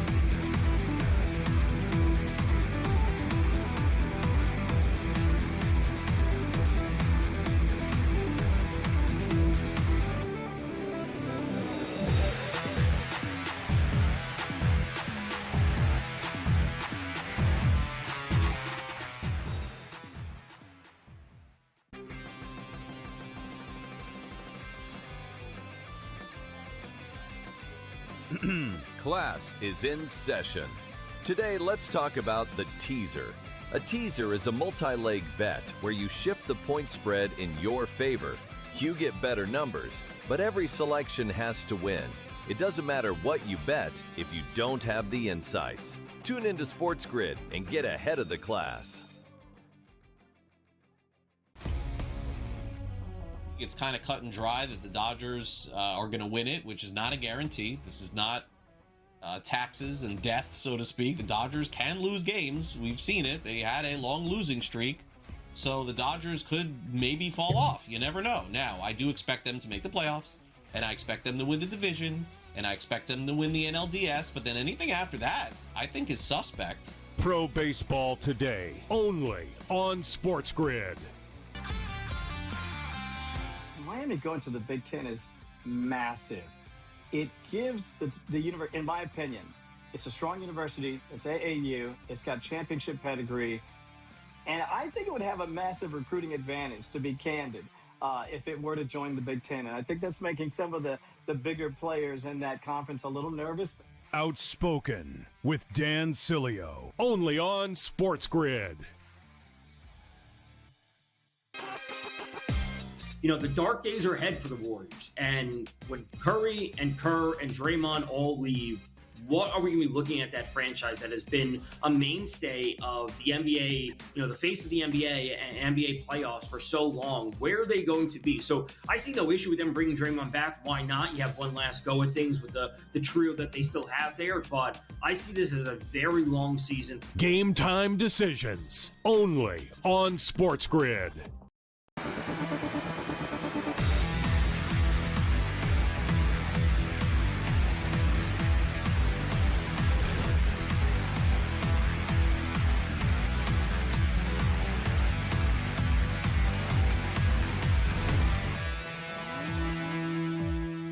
Pete Alonso, someone that Tom was on coming into today, who had already kind of cashed before this, just hit his 30th home run of the season. And, I saw it kind of put into perspective. He's had 30-plus home runs in all of the full seasons of his career. That caveat exists due to the COVID 2020 season where he had 16 home runs in 57 games. So he was on a 45 home run pace that year. I mean, when you put it like that, Tom, where, man, some guys have had real up and down years, right? Like Vlad Jr. cannot hit home runs. It's kind of pathetic. Stretch out 2-5. Like the Tatis fall off. Like, I don't want to get crazy, but I feel let me not even say that.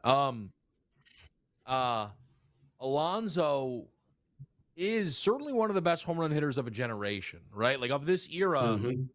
Like really, he's only behind Aaron Judge, right? Like I'll look it up quickly, but who has more home runs than this guy since 2019? That's a good question. Schwarber's definitely up there. Right, Yeah. Schwarber's going to be up there. Matt Olson will be up there. It's Schwarber at 305, but he's also played 160 more games than Judge. It's so funny, man. Judge is such in a class of his own. He's played 100 to 200 less games than these guys. It's Schwarber at 305, Judge at 302, Alonso at 293, Ohtani at 4, and Olsen at 5. Yeah. So Matt Olson was going to be up there because he led the league a couple years ago. Not a big deal. I called him to lead the league that year at 27-1, but no big deal there. But it's just Alonso, and what was it, 2 or 3 years ago? He missed like 50 games or 40 games due to the wrist injury that he had, and he came back. His power is a little bit sapped, so he could have another 15-ish home runs in that pod if he was healthy the whole time. And he really is. He's 31. He's approaching 300 career home runs. He may get there before the end of the season. We got 6 weeks left. He's 6 off or 7 off or whatever it is. So he's certainly gonna be at 300, if not the end of this season, the very beginning of next season.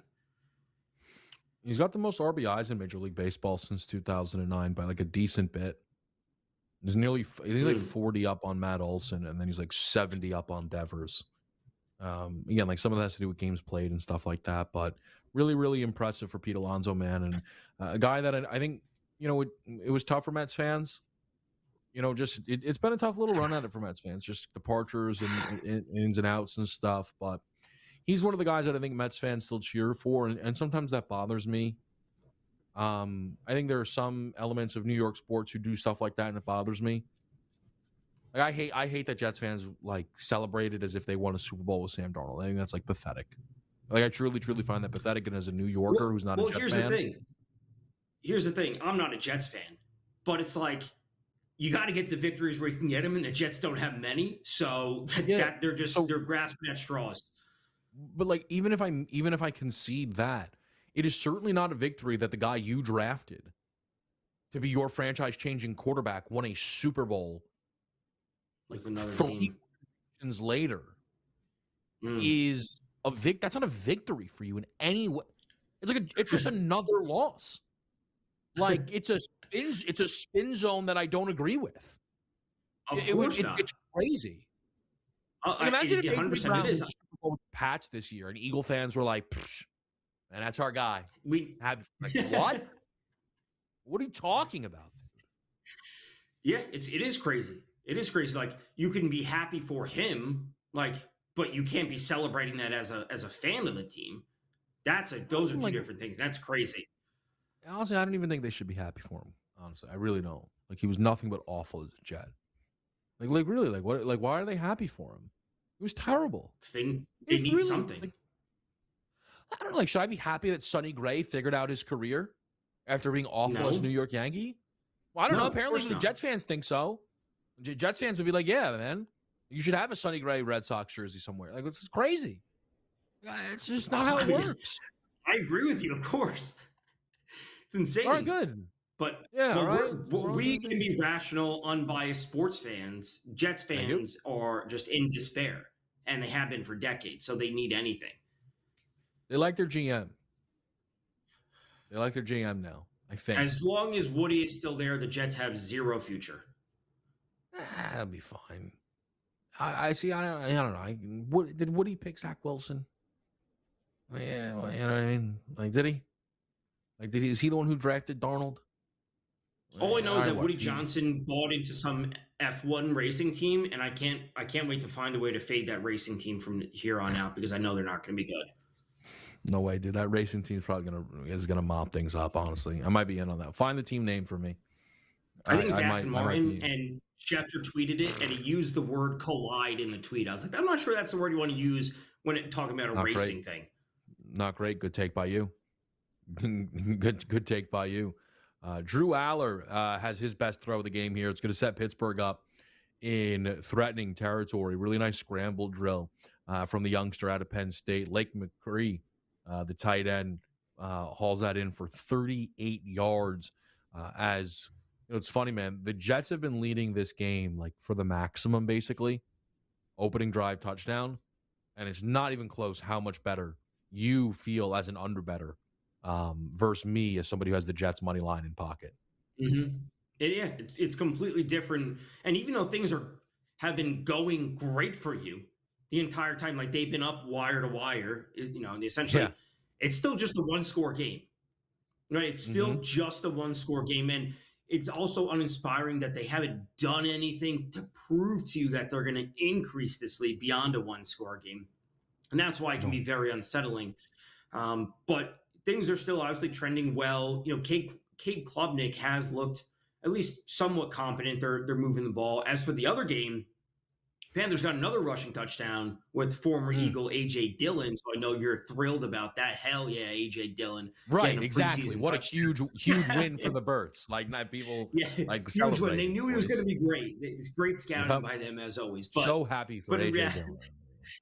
Panthers up 17-3 over the Jags and down to some backups. Kenny Pickett, former Eagle as well for the Panthers, leading them on that. Honestly, I might be in on this Panthers team. Another drive for the Panthers. Kenny Pickett, though, at least won a Super Bowl with the Eagles. You know what I mean? Like, that's how that works.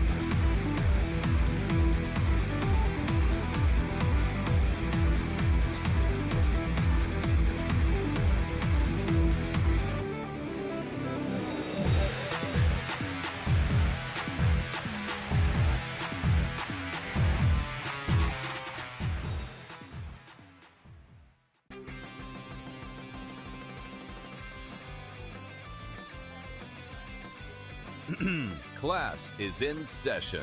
Today, let's talk about the teaser. A teaser is a multi-leg bet where you shift the point spread in your favor. You get better numbers, but every selection has to win. It doesn't matter what you bet if you don't have the insights. Tune into SportsGrid and get ahead of the class. It's kind of cut and dry that the Dodgers are going to win it, which is not a guarantee. This is not taxes and death, so to speak. The Dodgers can lose games. We've seen it. They had a long losing streak. So the Dodgers could maybe fall off. You never know. Now, I do expect them to make the playoffs, and I expect them to win the division, and I expect them to win the NLDS, but then anything after that, I think is suspect. Pro Baseball Today, only on SportsGrid. Miami going to the Big Ten is massive. It gives the university, in my opinion, it's a strong university. It's AAU. It's got championship pedigree. And I think it would have a massive recruiting advantage, to be candid, if it were to join the Big Ten. And I think that's making some of the bigger players in that conference a little nervous. Outspoken with Dan Cilio, only on SportsGrid.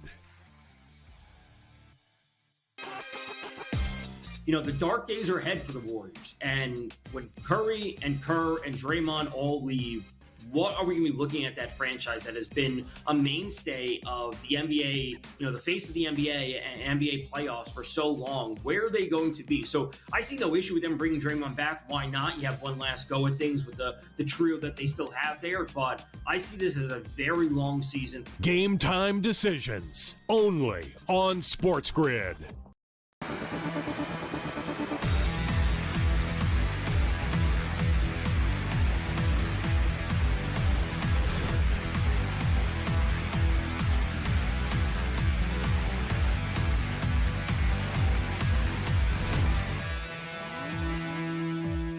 All right, guys, live with you right here on SportsGrid. We're going to reset some of our picks on this Friday night, but let's just do a quick check-in.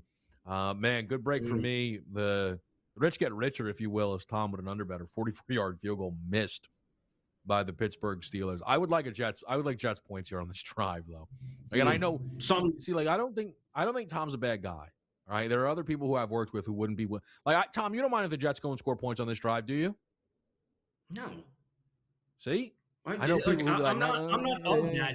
Also, just fundamentally, I don't think even a touchdown is dramatically going to change a live 19 and a half. It's not going to jump it back up to 40, which would put me in danger of losing. Yeah. Could it increase it to like 22 or 23? Sure.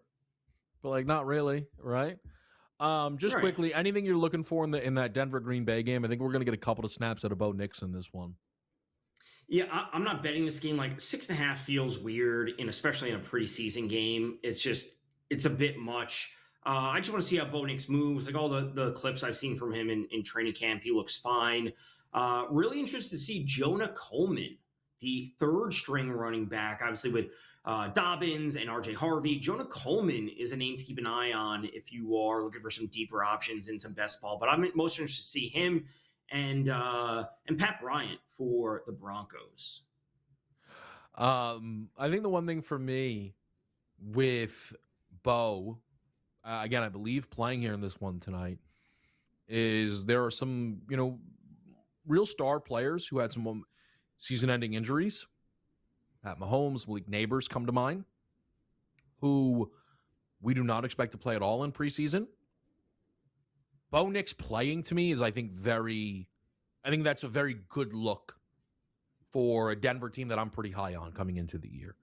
I think it says that we should feel pretty good about what Bo Nix is going to be able to bring to the table this year, Tom, for the Denver Broncos. Yeah, I forget who I was talking about this with just a couple weeks ago. Maybe it was on a Game Time Decisions or something. But it's I just want to see Bo Nix out. I said I wanted to see him before week 1, just because I want to see him go out there, take a snap, drop back, throw, maybe get hit, get up and be I'm fine. And that's all you need to see from him. Get him out there for a series and then get him off the field, because you don't want to have that trepidation in week 1 when things actually matter.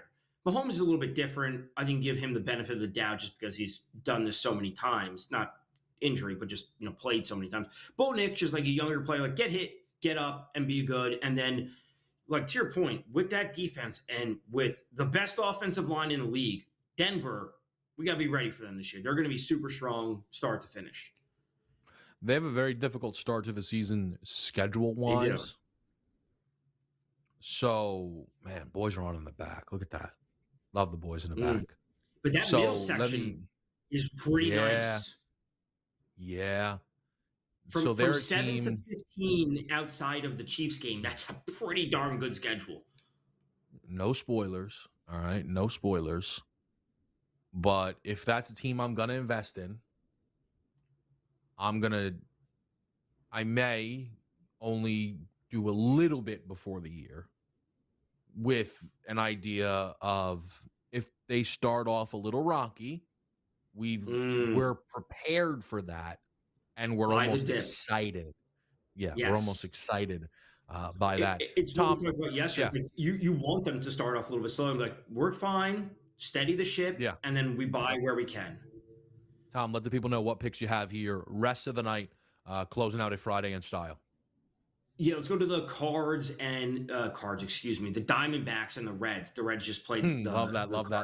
Reds going to Nick Lodolo, the Reds pitcher, over 8.5 hits plus walks plus earned runs allowed. He was saying minus 135, minus 138. Basically saying Nick Lodolo is not good and he's going to get blown up. And it doesn't matter if he walks a ton. And listen, he could actually end the game with only 1 run allowed, but we get a couple hits here, a walk here or there. All of a sudden, we get to 9 total. Doesn't matter how we get there, just get to 9.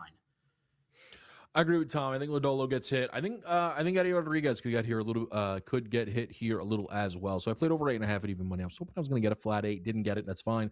We're on 8.5 at even money. But the two totals I really do like tonight are both under 8 in the two late games: the Dodgers and the Pirates, the the Mariners and the Cubs, Hancock against Boyd, and then Yamamoto against Chandler. I do think those are unders. And hey, why not? We did not get off to the start we wanted to in the Premier League today with a Coventry City plus the goal and a half. Let's bounce back bright and early tomorrow morning, 7:30 on the East Coast. Manchester United, Hull City, over 2.5. Tom, it's been a pleasure, man. Enjoy the weekend, everybody. See you back here on SportsGrid.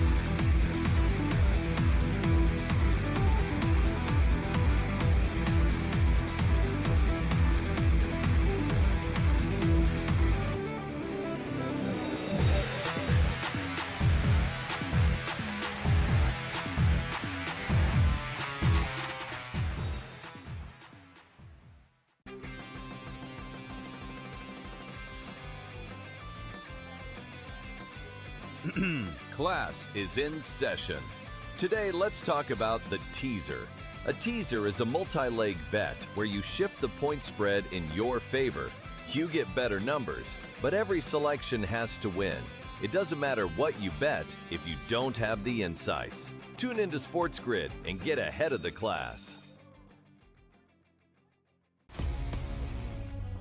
It's kind of cut and dry that the Dodgers are going to win it, which is not a guarantee. This is not taxes and death, so to speak. The Dodgers can lose games. We've seen it. They had a long losing streak.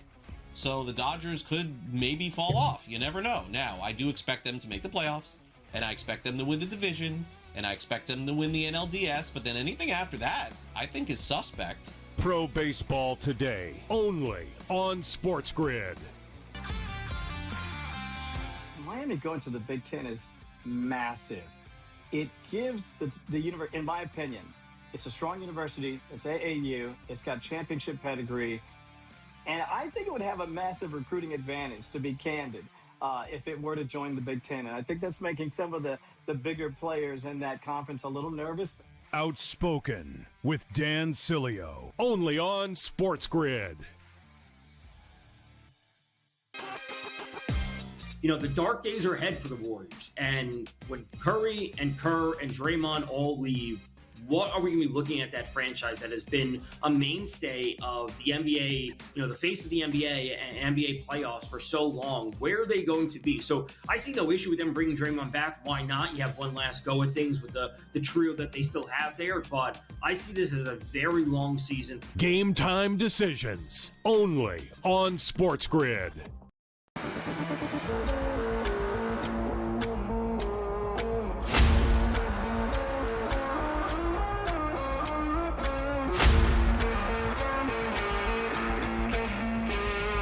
Welcome to SportsGrid. It's been a heck of a week here at the network. Here is some of what you may have missed. For in Arizona, we already saw them on the Hall of Fame game, which was very entertaining.